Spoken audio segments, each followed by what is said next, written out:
मासूम दिल पार्ट 3। वही उसे घर छुड़वा देगी। शाम को ड्राइवर नहीं आया।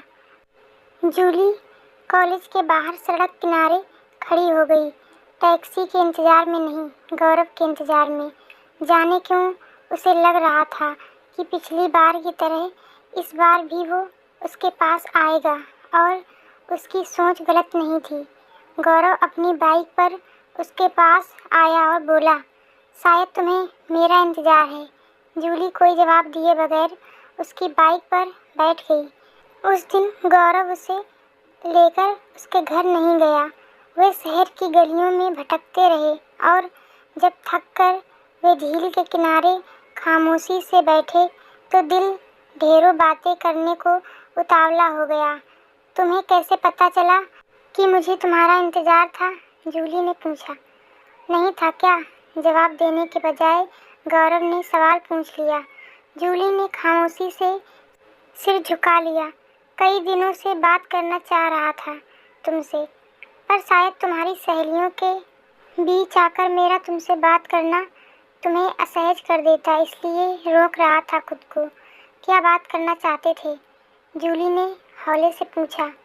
कुछ खास नहीं, बस यूं ही इधर उधर की बातें। अब जूली क्या कहती कि उसकी यूं ही इधर उधर की बातें भी उसके लिए बेहद खास हैं। जूली, मैं एक मिडिल क्लास फैमिली से हूँ। पापा इरिगेशन डिपार्टमेंट में क्लर्क थे। उनके जाने के बाद बस माँ है और मैं हूँ। माँ बनारस में है और मैं पढ़ाई के सिलसिले में यहाँ। पापा की पेंशन है जिससे घर का गुजारा चलता है और मैं ट्यूशन पढ़ाकर थोड़ा बहुत कमा लेता हूँ, मगर सपने बड़े हैं और उम्मीदें भी। जिंदगी में कुछ बड़ा कर जाना है। तुम्हारे हर सपने पूरे होंगे गौरव, जूली ने कहा। गौरव का दिल खोलकर अपनी बात कह देना उसे अच्छा लगा। अगर अपने सपने में मैं तुम्हें शामिल कर लूँ तो? जूली गौरव को देखती रह गई, कुछ कह नहीं पाई। गौरव ने होंठ चबाकर सिर झुका लिया और धीमी आवाज़ में बोला, जानता हूँ मैं तुम्हारे काबिल नहीं हूँ जूली। तुम इतने अमीर घराने से हो और मैं। गौरव, और कुछ मत कहो, कहते हुए जूली ने उसके कंधे पर सिर टिका दिया। गौरव ने कुछ नहीं कहा। जूली भी कुछ नहीं बोली। खामोशी ने जो कहना था कह दिया था। उस दिन के बाद से इसी तरह सबसे छुपकर उनकी मुलाकातें होती रहीं।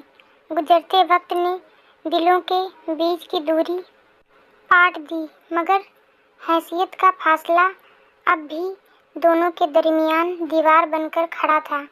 जूली जानती थी कि इसी फासले की वजह से गौरव कभी अपने रिश्तों के भविष्य को लेकर उससे कोई बात नहीं करता, बस उसके साथ आज के पलों को जीता है।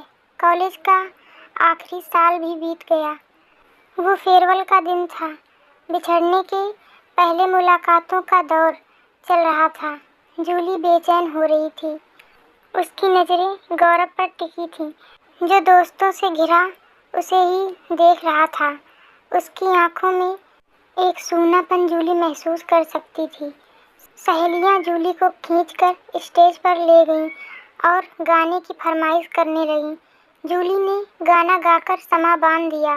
दिल जो ना कह सका वही राज ऐ दिल कहने की रात आई। जितनी देर वह गाती रही, गौरव की निगाहें उस पर जमी रहीं। जूली उसकी आंखों में उभरते सवाल पड़ रही थी। इस दौरान वह ठान चुकी थी कि आज वह अपने दिल की बात गौरव से कह देगी। साल भर की उनकी करीबी भी जुबान की खामोशी तोड़ नहीं पाई थी। आज वो ये खामोशी तोड़ देना चाहती थी। फेयरवेल पार्टी खत्म हुई। सब घर लौटने के लिए पार्टी हॉल से बाहर निकलने लगे। उस वक्त जूली की निगाहें गौरव को तलाश रही थीं, मगर वह कहीं नज़र नहीं आ रहा था। अपनी सहेलियों के साथ वो कॉलेज गेट की तरफ चल पड़ी, मगर फिर न जाने क्या हुआ कि उसके पाँव ठिठक गए। उसने सहेलियों से कहा, कि वो लोग जाएं, उसे रुकना पड़ेगा। ड्राइवर के आने में टाइम है। वे चली गई। उसने ड्राइवर को कॉल करके कह दिया कि उसे टाइम लगेगा। धीरे धीरे कॉलेज खाली होने लगा। कॉलेज के सुनसान कैंपस में उसने ऊंचे दरख्तों के नीचे खुद को अकेला पाया। उसे लगा था कि गौरव भी उसे तलाशेगा, मगर वो कहीं नहीं था। कहानी अभी जारी है।